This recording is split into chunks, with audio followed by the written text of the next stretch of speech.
Doing well. How about you? Really well, really well. It's Sunday, beautiful day. It's 78 degrees. It's really, really nice. So Wow, we're 78 78. Yeah, it's warm summer. weather is coming. 85 here in Charlotte. It's hot. Barely 70 here in California, so I can tell you. Okay, all right. Well, that's all. 70s, 80s is good. And once we get into the 90s and 100s, it's a little crazy. But this Never happens here. never happens in Cali. Cali's beautiful. Cali's the best for weather, for sure. Didn't say that.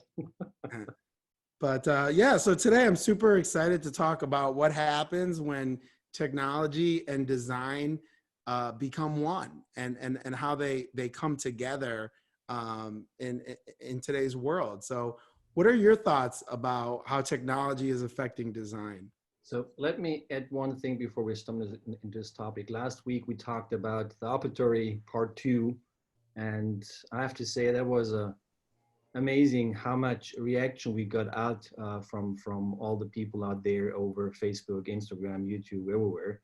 It was really great. People reaching out to us, asking questions about a single entry and all these things. So it really shows that there is really a need there. That's why it's good that I think it's good that we do it and people appreciate it. So now, sorry, let's go to the topic today, where we talk about technology and design.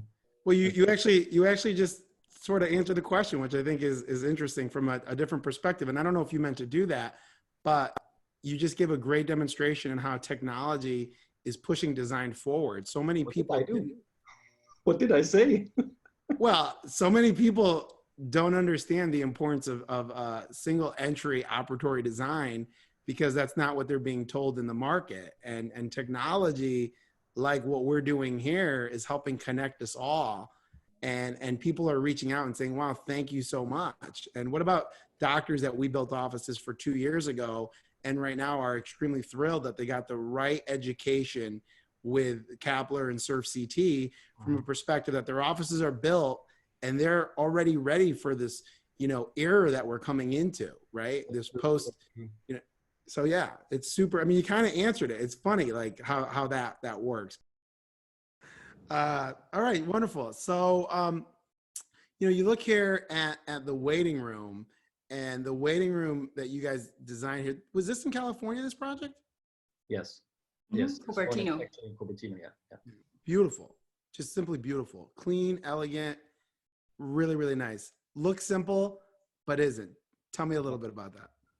So if you look at the monitors behind the reception desk, this is where you can see the integration of the design and the technology. Mm-hmm. And as I was saying several times, this is really not just as easy as it looks like. Bringing this together, the technology of these monitors, and make sure they run really to the right time with the right content, and we have them integrated into the design, that they not just look like they're sticked on the wall.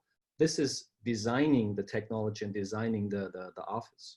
It looks so good, and when you arrive at the office, you can understand exactly what to do next and what's happening. And now, post what we're going through, it's actually working as a video wall to share with patients that they're both clean and protected, which is so important. Mm-hmm. And speaking of clean and protect, we jump right into the sterilization area. And I mean, this image that I'm looking at here does not communicate clean and protect. It communicates scary and dangerous. Yeah, as a patient, if I would pass that sterilization area, I would turn back around and leave, Right. because that does not look like I'm in a safe environment right now. Right. But there are thousands of dental offices out there. They look like this. I know, and it's scary. And I think, especially now as a patient, if you see that, you don't think that it is clean and you're protected, like Paul's saying. It just looks cluttered. So if that's what their sterilization center looks like, what does the rest look like? I think that this is maybe one of the areas where the dentists have a door, right? But all the laboratories are open, but where you want to hide it. Station, they have a door if it looks like this. This is where you want to hide it. Whereas in this next image here, this is where you want to highlight it, and you want to show people that we're clean and protected. And you Absolutely. don't even need to say anything besides walk them by it and explain what the pretty colors and technology and the look mean. I mean, a picture is worth 1,000 words, and this is very visual. It's beautiful. Yeah. And actually, a lot of offices now, especially the ones that we remodel, they actually include an office walkthrough for their new clients so that they can see how clean they are, what technology they use, so the patient really knows what's happening and you see every single room. So that helps patient acceptance. Huge. Absolutely. Absolutely. And look at when you tie that waiting room, you come in, there's a video wall that tells you how you're clean and protected. You walk by a sterilization area that shows you how you're clean and protected. And then you walk into an operatory that shows you that you're also clean and protected. And this starts to build comfort so that patients can say yes to treatment. And this is a great example, the operatory that we see here, that, yeah, nice. I don't know, the 80s, 70s, 60s, 40s, 50s, I don't know, whatever. So it's reality today. It's reality in 2020, which is I'm just saying, but the nice thing here is people really, there are a group of people, they say or recommend, hey, you have to put your technology in front of here to showcase your technology. Okay, I'm not sure if it's helping a lot to make the whole picture nicer, but it's technology, no question. Technology on top of carpet and entries from everywhere and a clutter and wires and mess doesn't help anybody.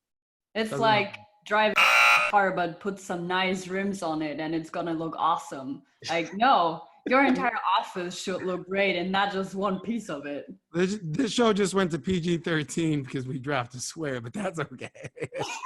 It's all good. It's all good. Sunday morning. Make sure the kids have earmuffs. Earmuffs, kids, earmuffs. But no, it's true. And this is our passion and this is our love. And it's like these offices exist in 2020 and you're not going to be successful if you're not properly communicating to the patient clean and protect. It's just not going to look like this. Right. That looks clean and protected. So there you go. Wonderful. That's wonderful. And I think, carpet. I mean, look at the carpet. I mean, I can't even get past it. I can't even get past it. Too difficult. Talked about this the last few times as well. Carpet, no way.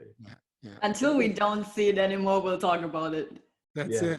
But again, that's why it's important that we really show dentists what's possible and show them there are really great solutions out there, and there are people out there who really can provide the service to get there.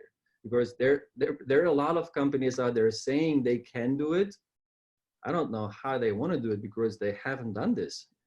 Right. And this is our daily business, and I think it's important that people know and that people get understanding to who to go, because this is not something that you do each 5 years.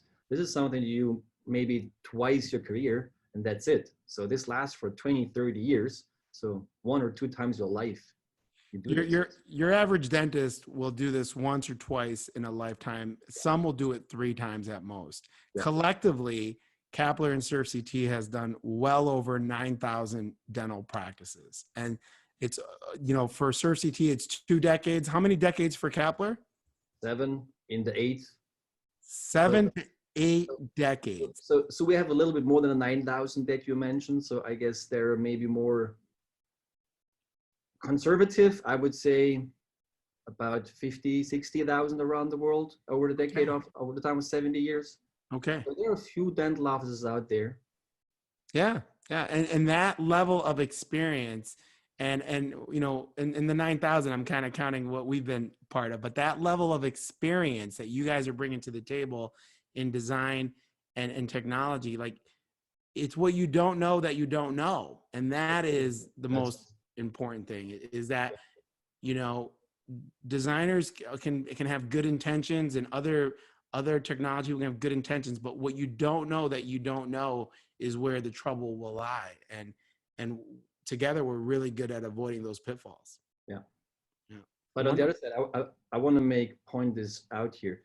This is not to let everybody know how good and great we are. This is really that we really try to care about dental in the US. Really, we want to really understand, we want to really educate dentists out there that why we think like this, why we think this is the best way to do this, why we are so full of emotions on explaining this, and why we want to bring this to everybody.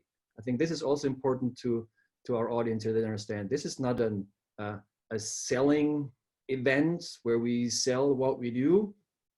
We love what we do. That's the important part for us. And we're passionate. We're passionate, and we want to share. We want to share with the audience what's possible. The U.S. market has generally been very confined, with all the practices looking alike. And if you're trying to compete in a modern world, you want to stand out. You want to be unique.